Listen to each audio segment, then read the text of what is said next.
الحمد لله نحمده ونستعينه ونستغفره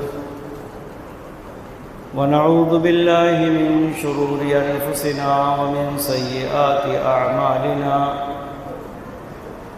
من يهده الله فلا مضل له ومن يضلل فلا هادي له وأشهد أن لا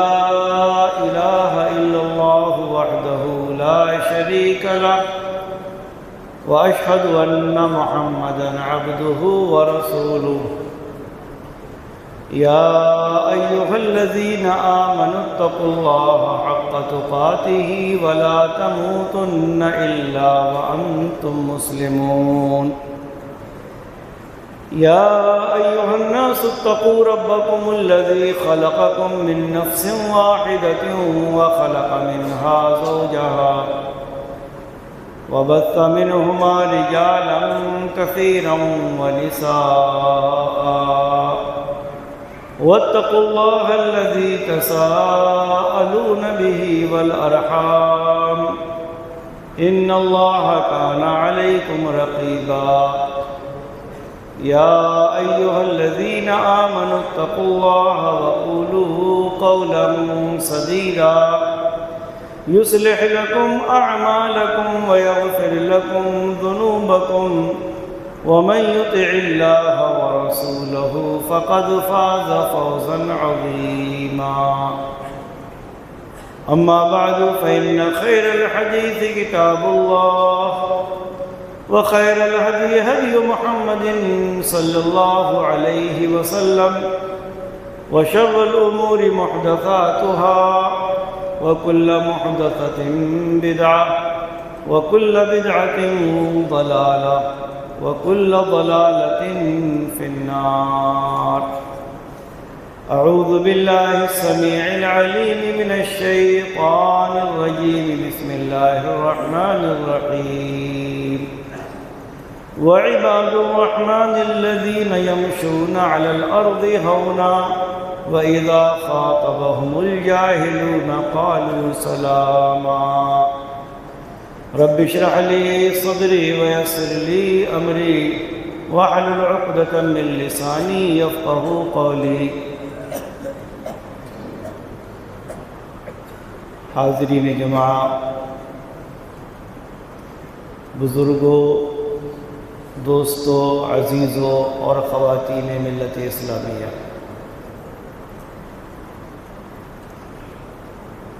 اللہ رب العالمین نے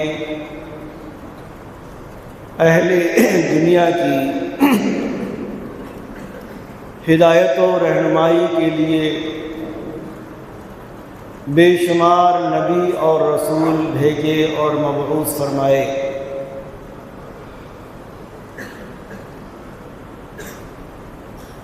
اور سب سے آخر میں نبی، رسول، ہادی اور رہنما بنا کر سید ولد آدم امام الانبیاء محمد الرسول اللہ صلی اللہ علیہ وسلم کو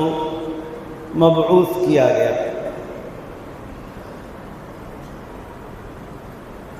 اور آپ کو مبعوث فرما کر قرآن مجید میں اللہ تعالیٰ نے ارشاد فرمایا کہ لقد کان لکم فی رسول اللہ اسوۃ حسنہ، تمہارے لیے اللہ کے رسول صلی اللہ علیہ وسلم کی حیات طیبہ میں بہترین نمونہ، اور اس میں کوئی دو رائے اور شک و شبہ نہیں کہ امام الانبیاء محمد الرسول اللہ صلی اللہ علیہ وسلم نے زندگی کے ہر شعبے میں اپنی امت کی رہنمائی فرمائی. صرف عقائد ہی نہیں، عبادات ہی نہیں، معاملات ہی نہیں، بلکہ عقائد سے لے کر عبادات، معاملات سے لے کر اخلاقیات، کوئی ایسا شعبہ زندگی نہیں جس میں محمد الرسول اللہ صلی اللہ علیہ وسلم کی رہنمائی نہ ملتی ہو۔ آپ نے ہمیں صحیح راستہ نہ بتایا ہو، آپ نے صحیح طریقہ نہ بتایا ہو، آپ نے عقائد درست کیے، عقائد کی طرف رہنمائی کی، عبادات کا طریقہ بتایا، معاملات بتائے، اور بہت سارے حقوق آپ نے بیان فرمائے۔ اللہ کا حق، بندوں کا حق، پڑوسیوں کا حق، شوہر کا حق، بیوی کا حق۔ اور کیا ہمیں اس بات پر تعجب نہیں ہوتا کہ اللہ کے رسول صلی اللہ علیہ وسلم نے راستے تک کے حقوق ہمیں بتائے، جن کے بارے میں ہم غفلت کا شکار ہیں۔ بہت ساری چیزوں کو ہم کوئی اہمیت نہیں دیتے۔ ہم اللہ تعالیٰ کا شکر ادا کریں اور ہمہ وقت درود و سلام بھیجیں اس شخصیت پر، اس ذات گرامی پر کہ جنہوں نے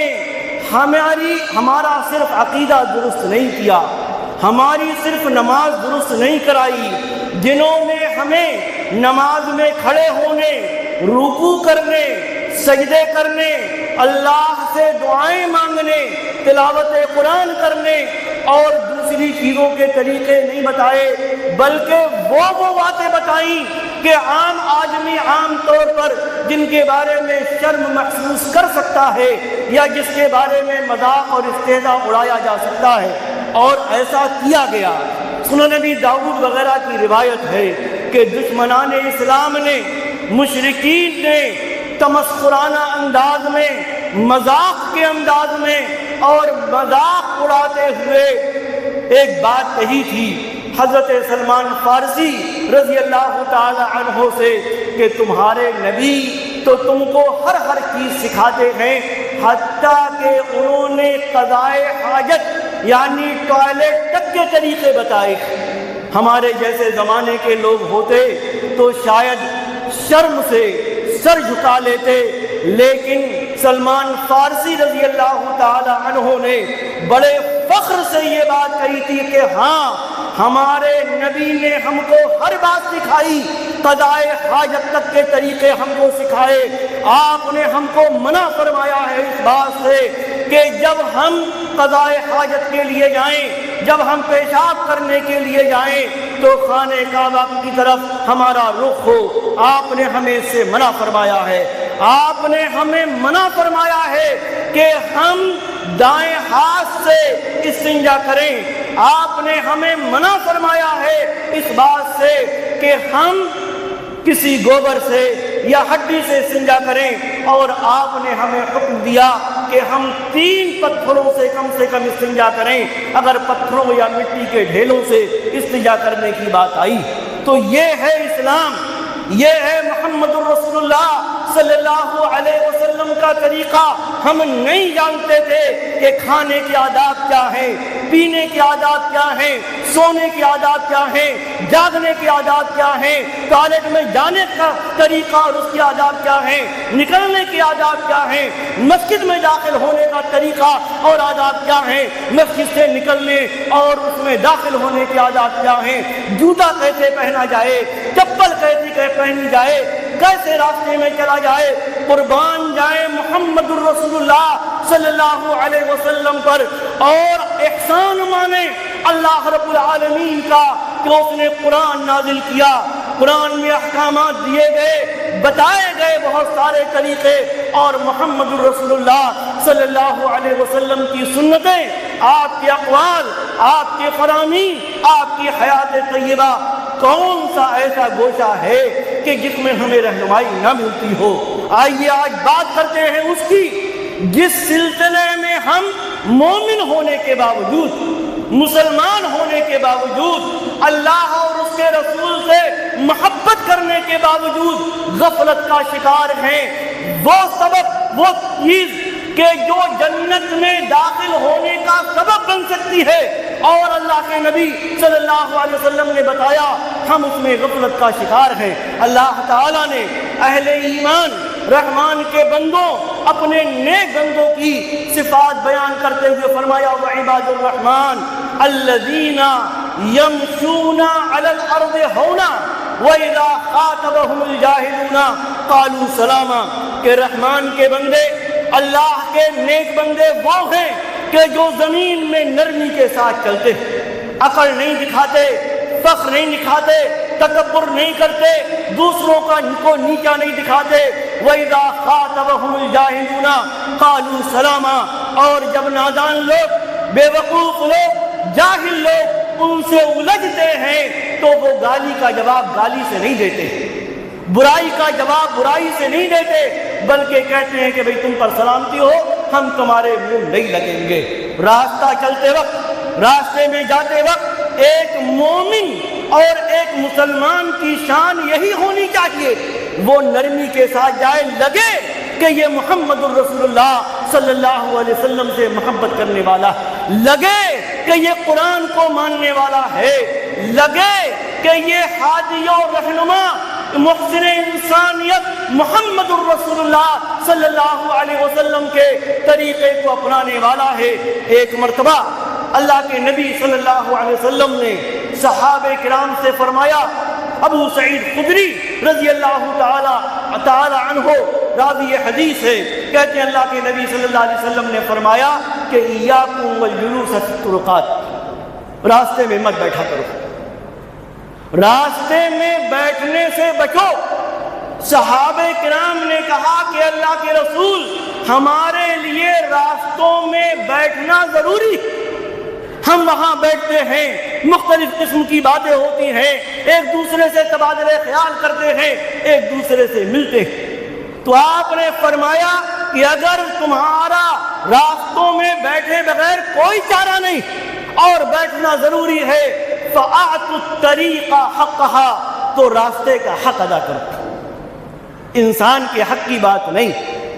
کسی اور کے حق کی بات نہیں، آپ نے فرمایا راستے کا حق ادا کرو۔ ہمارے لیے تو بڑی معمولی بات ہے کہ راستے کا بھی کوئی حق ہو سکتا ہے، زمین کا بھی کوئی حق ہو سکتا ہے، وہ خطہ زمین اور قطع زمین جس کو ہم اپنے پیروں سے رونگتے ہوئے چلتے ہیں، اس کا بھی کوئی حق ہو سکتا ہے۔ صحابہ کرام نے پوچھا تھا کہ اللہ کے رسول راستے کا حق کیا؟ آپ نے فرمایا غض البصر، راستے کا سب سے پہلا حق یہ ہے کہ راستے میں چلتے وقت اپنی نگاہ کو نیچا رکھو۔ یہ حکم سب کے لیے ہے، چاہے مرد ہو یا عورت، جو بھی راستے میں چلے وہ اپنی نگاہ کو نیچی رکھے، ایک دوسرے کی طرف دیکھے نہیں، ایک دوسرے کو اپنی نگاہوں سے تکلیف نہ پہنچائے۔ قل للمؤمنین یغضوا من ابصارہم، قل للمؤمنات یغضضن من ابصارہن، اے محمد الرسول اللہ صلی اللہ علیہ وسلم آپ مومنوں سے بھی کہیں کہ جب وہ راستہ چلیں تو اپنی نگاہوں کو نیچی رکھیں، اور آپ مومنہ عورتوں سے بھی کہیں کہ وہ بھی اپنی نگاہوں کو نیچی رکھا کریں۔ آپ نے فرمایا راستے کا سب سے پہلا حق یہ ہے غض البصر، اپنی نگاہ کو نیچی رکھیں۔ ہماری اس نگاہ سے کسی بیٹی کو، کسی خاتون کو، کسی عورت کو کوئی تکلیف نہ ہو، کیا ہمیں اور آپ کو یہ بات گوارا ہوتی ہے؟ دوسری جگہوں کو چھوڑ دیے، وہ علاقے، وہ جگہیں کہ جہاں مسلمانوں کی خاصی تعداد رہتی ہے، وہاں نوجوان لڑکیوں کا، وہاں عورتوں کا، وہاں خواتین کا راستوں میں نکلنا مشکل، اسکولوں میں جانا مشکل، بازار میں نکلنا مشکل نہیں، یہ طریقہ نہیں۔ اور اگر ہمارا آج کا نوجوان، مسلم نوجوان، مسلمان نوجوان، مومن نوجوان، اگر اس کی آنکھوں سے کسی عورت کو تکلیف ہوتی ہے، کسی لڑکی کو تکلیف ہوتی ہے، کسی خاتون کو تکلیف ہوتی ہے، تو یقیناً وہ محمد الرسول اللہ صلی اللہ علیہ وسلم کے طریقے پر نہیں، وہ راستے کا حق ادا نہیں کرتا۔ راستے کا تو سب سے پہلا حق یہ ہے کہ اپنی نگاہ کو نیچی رکھو۔ وَكَفُّ الْأَذَى، اور فرمایا کہ تکلیف دہ چیز کو راستے سے ہٹا دو، اور آگے فرمایا کہ ورد السلام، اگر کوئی تم کو سلام کر رہا ہے اس کا جواب دو، وَأَمْرٌ بِالْمَعْرُوفِ وَنَهْيٌ عَنِ الْمُنْكَرِ۔ آپ بیٹھے ہوئے، لوگ چل رہے ہیں، لوگ گزر رہے ہیں، آپ کے سامنے آ جا رہے ہیں، آپ کا یہ فرض ہے، آپ کی یہ ذمہ داری ہے کہ لوگوں کو بھلائی کا حکم دیں، برائی سے روکیں۔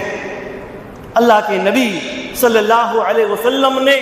راستے سے تکلیف دہ چیز کو ہٹانے کا حکم دیا۔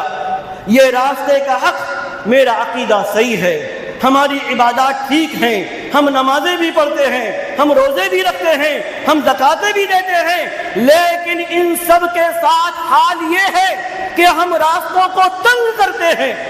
راستوں میں اگر تکلیف دہ چیزیں ہم ڈالتے ہیں، ہم اپنی گاڑیوں سے، اپنی موٹر سائیکلوں سے، اپنی چال سے، اپنی دکانوں سے، اپنے مکانوں کی بناوٹ سے اگر ہم راستوں کو تنگ کرتے ہیں، اگر ہم راستوں کو اس طرح سے کر دیتے ہیں کہ نکلنے والا نکل نہیں سکتا، تو یہ ایک مومن کی علامت نہیں۔ تکلیف دہ چیز ہٹانا جنت میں جانے کا سبب۔ اللہ نے کے رسول صلی اللہ علیہ وسلم نے راستے کا حق بتایا۔ ایک بار آپ صلی اللہ علیہ وسلم نے فرمایا کہ ایک آدمی کہیں راستے میں جا رہا تھا، اس نے کانٹوں بھری ٹہنی راستے میں دیکھی، کانٹوں بھری ٹہنی، چنانچہ اس کو وہاں سے ہٹا دیا، اس کو دور کر دیا، ایک جانب رکھ دیا، لوگوں کو تکلیف نہ ہو۔ فَشَكَرَ اللَّهُ لَهُ فَأَدْخَلَهُ فِي الْجَنَّةِ، اللہ تعالیٰ نے اس کے اس عمل کی اتنی قدر فرمائی کہ اس کو جنت میں داخل کر دیا، اس کو جنت میں داخل کر دیا۔ ایک حدیث میں آپ صلی اللہ علیہ وسلم فرماتے ہیں کہ میں نے جنت میں دیکھا کہ ایک آدمی جنت کی نعمتوں میں لوٹ پوٹ، جنت کے مزے لے رہا ہے، جنت کی نعمتوں کے مزے لے رہا ہے۔ وجہ کیا تھی؟ وجہ یہ تھی کہ راستے میں ایک تکلیف دہ درخت تھا جو لوگوں کو تکلیف پہنچاتا تھا، اس نے اس کو کاٹ دیا، لوگوں کو تکلیف سے بچا لیا۔ چنانچہ اللہ تعالیٰ نے جنت کی نعمتوں سے اس کو محفوظ فرمایا، جنت کی نعمتیں عطا فرمائی۔ صحیح بخاری کی ایک روایت، اللہ کے نبی صلی اللہ علیہ وسلم فرماتے ہیں ہر دن انسان کے ہر جوڑ پر صدقہ لازم اور ضروری کہ وہ صدقہ کرے۔ اور اس کے بعد پھر آپ نے بہت ساری باتیں بیان فرمائی، فرمایا کہ ایک آدمی راہ سواری کے تعلق سے کسی آدمی کی مدد کرتا، اس کو سواری پر سوار کرتا ہے یا اس کا سامان سواری پر رکھوا دیتا ہے، یہ بھی صدقہ ہے۔ ایک آدمی مسجد کی طرف جاتا ہے، جو قدم وہ مسجد کی طرف جانے کے لیے اٹھاتا ہے، یہ صدقہ ہے۔ اور آپ نے فرمایا کہ راستے سے تکلیف دہ چیز کو ہٹانا یہ بھی صدقہ ہے،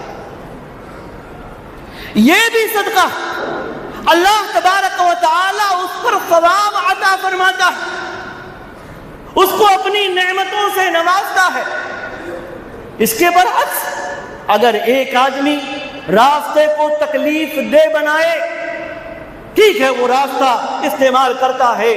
آدمی اپنی بیٹھک بناتا ہے، چبوترا بناتا ہے، کرسی ڈال کر سامنے بیٹھتا ہے اپنے مکان کے، اپنی دکان کے، یا کچھ اور راستے کے قریب۔ راستے پر ضروری ہے کہ راستے کو وہ کسی بھی طرح کی تکلیف سے بالکل پاک رکھے، وہ تکلیف کا لوگوں کی سبب نہ بنے، اگر بنتا ہے تو لعنت کا مستحق ہے۔ اللہ کے نبی صلی اللہ علیہ وسلم نے ایک حدیث میں بیان فرمایا کہ دو لعنت کی چیزوں سے بچو جو لعنت کا سبب بنتی۔ صحابہ کرام نے پوچھا کون سی ایسی دو چیزیں ہیں؟ آپ نے فرمایا ایک تو وہ آدمی کہ جو لوگوں کے راستے میں قضائے حاجت کرے۔ کتنی جگہ ہم اور آپ دیکھتے ہیں لوگ پیشاب کرتے ہوئے بالکل اس کو اس لائق بنا دیتے ہیں آپ گزر نہیں سکتے۔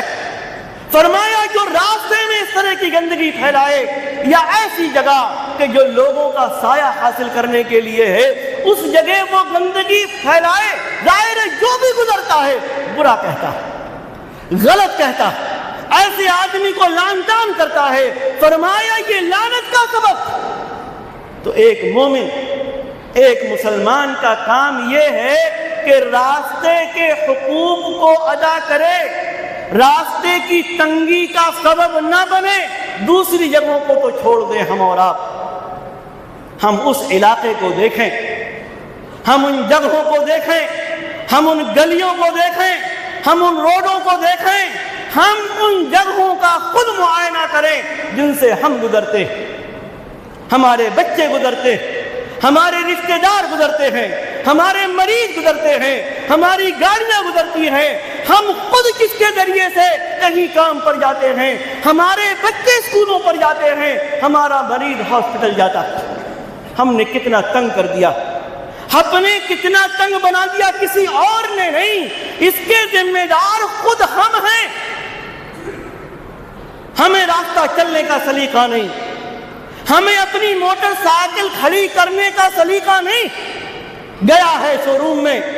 گیا ہے دکان میں، گیا ہے ہوٹل میں، پتہ نہیں شاپنگ کتنی دیر میں ہوگی، پتہ نہیں کتنی دیر میں کھانا کھا کر وہاں سے نکلے گا، پتہ نہیں کتنی دیر میں وہاں سے ضروریات پوری کر کے نکلے گا، لیکن بائک کھڑی کر گیا ہے بیچ راستے میں، اپنی سواری کھڑی کر گیا ہے بیچ راستے میں۔ لوگ نکل، کیا ہمیں افسوس نہیں ہوتا کہ انہی راستوں کی تنگی کی وجہ سے ہمارے بعض علاقوں، بعض گلیوں، بعض راستوں، بعض محلوں میں سواریاں آنا نہیں چاہتی، لوگ ایمبولینس لے کر آنا نہیں چاہتے۔ ہم نے جو راستوں کو تنگ کیا ہے، ذرا غور کریں ان حالات کا کہ جب کسی بلڈنگ میں آگ لگ جائے، آگ کے شعلے اٹھ رہے ہوں، ہمارے ہی بچے، ہماری خواتین، ہمارے بھائی، ہمارے بزرگ اس آگ میں پھنسے ہوئے ہوں، اس بلڈنگ میں جلنے کے سامان ان کے ہوں، ہر طرح کے آگ دھو دھو کر کے جل رہی ہو، آگ کی لپٹیں اٹھ رہی ہوں۔ ہم نے فائر بریگیڈ بلایا بھی، پانی والی گاڑی آئی بھی، لیکن ہماری نادانیوں کی وجہ سے وہ اس لائق نہیں کہ اس جگہ پہنچ سکے اور آگ کو بجھا سکے۔ کیا ہمیں نہیں لگتا، ہمارے سامنے یہ خبریں نہیں آتی، ہم یہ خبریں نہیں سنتے، ہم وہ مناظر نہیں دیکھتے کہ نہ جانے کتنے لوگ وہاں پر مدد نہ پہنچنے کی وجہ سے آگوں میں جھلس جاتے۔ یہ گلیاں تنگ کس نے کی ہیں، یہ راستے تنگ کس نے کیے ہیں؟ آج تو حال یہ ہے کہ ہم نے چوڑے راستوں کو بیجا پارکنگ کے ذریعے اتنا تنگ کر دیا ہے، اتنا تکلیف دہ بنا دیا ہے کہ ایک گاڑی کے علاوہ کوئی دوسری گاڑی گزر نہیں سکتی۔ اللہ نہ کرے اگر وہ گاڑی خراب ہو جائے، پیچھے ایمبولینس، پیچھے مریض ہاسپٹل جا رہا، جان پر بنی ہوئی ہے، سانسیں لے رہا ہے، اس کا کیا حال ہوگا؟ بچے اسکول جا رہے، ہم اور آپ آفس جا رہے ہیں، اپنی تجارت کے لیے جا رہے ہیں، اپنی ضروریات کے لیے جا رہے ہیں، کوئی ٹرین کا سفر کرنے کے لیے اسٹیشن جا رہا ہے، کوئی ایئرپورٹ جا رہا ہے، کسی کو بس لینا ہے، کسی کو ٹرین لینا ہے، کسی کو فلائٹ پکڑنی ہے، کسی کو کسی سے ملنا ہے، کسی کا قرض ادا کرنا ہے، کسی سے قرض لینا ہے، لیکن یہاں وہ جام میں پھنسا ہوا ہے، یہاں وہ راستے کی تنگی میں پھنسا ہوا ہے، یہاں وہ نکل نہیں سکتا، یہاں وہ جا نہیں سکتا۔ اللہ کے بندو، بظاہر تو لگتا ہے کہ یہ کتنی سی چھوٹی چیز، لیکن یہ چھوٹی چیز نہیں ہے۔ راستے کا حق ادا کرنا، راستے کو تکلیف دہ چیزوں سے بچانا، تکلیف دہ چیزیں خود نہ ڈالنا۔ ہم نے گلیوں کو کتنا گندا بنا دیا۔ وہ مسلمان، وہ مومن کہ جس کو نبی اکرم صلی اللہ علیہ وسلم نے اس وقت صفائی اور ستھرائی کا حکم دیا تھا جب لوگوں کے اندر عقائد کی بھی گندگی تھی، ظاہری گندگی بھی تھی اور باطنی گندگی بھی تھی، اس وقت آپ نے فرمایا تھا کہ صفائی اور ستھرائی ایمان کا حصہ ہے، یعنی ایک مومن خود بھی صاف ستھرا رہتا ہے، اپنے قرب و جوار کو بھی صاف ستھرا رکھتا ہے۔ ہم صبح ہی صبح اپنے گھر کی کوڑے کی تھیلیاں لے جا کر کہاں ڈالتے ہیں؟ اسی راستے پر جس سے صبح کو ہمیں بھی گزرنا، ہمارے بچوں کو بھی گزرنا، ہماری خواتین کو بھی گزرنا، مریض کو بھی گزرنا ہے، بیمار کو بھی گزرنا ہے، سب کو گزرنا ہے۔ اس کو ہم تکلیف دہ بنا دیتے ہیں، گندگیاں پھینک دیتے ہیں، گندگی ہم ڈال دیتے ہیں۔ اور بقرعید کے موقع پر دیکھیے ہمارے یہاں کیا حال ہوتا ہے۔ یہ کیا ہے؟ کہنے کا مطلب یہ کہ ہم مومن، ہم مسلمان ہیں، ہم اس ایمان کے ماننے والے ہیں جس ایمان کے بارے میں محمد رسول اللہ صلی اللہ علیہ وسلم نے فرمایا الایمان بضع و سبعون شعبہ، ایمان کی 70 سے زیادہ شاخیں ہیں۔ فافضلها قول لا الہ الا اللہ، ایمان کی سب سے افضل درجہ، سب سے افضل مرتبہ، سب سے اونچا مرتبہ اس بات کی گواہی دینا کہ اللہ کے علاوہ کوئی معبود برحق نہیں۔ کیوں؟ اس لیے کہ اس توحید کے بغیر، عقائد کی درستگی کے بغیر کوئی کامیابی ہاتھ نہیں آ سکتی۔ وَأَدْنَاهَا إِمَاطَةُ الْأَذَى عَنِ الطَّرِيقِ، اور ایمان کا سب سے نچلا درجہ، سب سے نچلی شاخ ہے تکلیف دہ چیز کو راستے سے ہٹانا۔ ہم ذرا غور کر لیں، اگر ہم تکلیف دہ چیز کو ہٹا رہے ہیں، تکلیف دہ چیز سے راستے کو صاف کر رہے ہیں، تو ہمارا درجہ اور ہمارا مقام و مرتبہ کیا ہے؟ اور اگر ہم تکلیف دہ چیز کو راستے میں ڈال رہے ہیں، ہم تکالیف کا سبب بن رہے ہیں، اپنی گندگیوں سے، اپنے کوڑے سے، خراب کھانے کو راستے میں ڈال کر، نالیوں کو بند کر کے، غلط طریقے سے کاروں کو پار کر کے، اپنی گاڑیوں کو پار کر کے، اپنی سائیکلوں کو پار کر کے، اپنی موٹر سائیکلوں کو پار کر کے، اپنے گھروں کا غلط انداز میں آگے زینے نکال کر، اپنی دکانوں کا غلط انداز میں ڈیکوریشن کر کے اگر ہم تکلیف کا سبب بن رہے ہیں تو ذرا سوچ لیں کس طرف جا رہے ہیں۔ کیا ہم نبی کے طریقے پر ہیں؟ ہم محمد رسول اللہ صلی اللہ علیہ وسلم کے طریقے پر ہیں؟ کیا ہم مسلمان ہیں؟ ارے مسلمان تو وہ ہے کہ المسلم من سلم المسلمون من لسانہ ویدہ، مسلمان نہ اپنی زبان سے اور نہ اپنے ہاتھ سے کسی کو تکلیف نہیں پہنچاتا۔ خیر الناس انفعهم للناس، سب سے اچھا وہ ہے جو لوگوں کے لیے سب سے نفع بخش ہو۔ کہنے کا مطلب یہ ہے کہ ہم نمازیں پڑھتے ہیں، بالکل بہت اچھی بات، ہمارا عقیدہ درست ہے، رب کا شکر ادا کریں،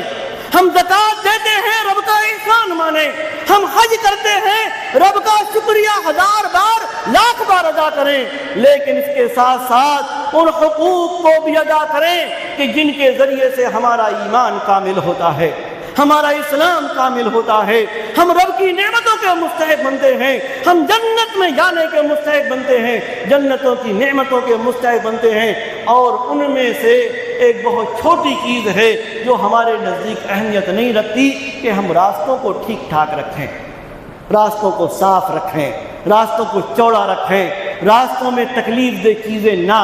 لگائیں، نہ رکھیں، بلکہ تکلیف دہ چیزوں کو وہاں سے ہٹائیں۔ یہی ہمارے نبی کا طریقہ ہے اور یہی ہمارے نبی کا فرمان ہے۔ اللہ تبارک و تعالی ہمیں دین کی صحیح سمجھ عطا فرمائے، ہمیں پکا اور سچا مومن اور مسلمان بنائے، رب کائنات ہمیں پوری انسانیت کے لیے نفع بخش بنائے، دوسروں کو تکلیف پہنچانے سے اللہ تعالی ہمیں محفوظ رکھے۔ آمین۔ بارک اللہ لنا ولکم فی القرآن العظیم ونفعنی وإیاکم بالآیات والذکر الحکیم، انہ تعالی جواد کریم ملک بر رؤوف رحیم۔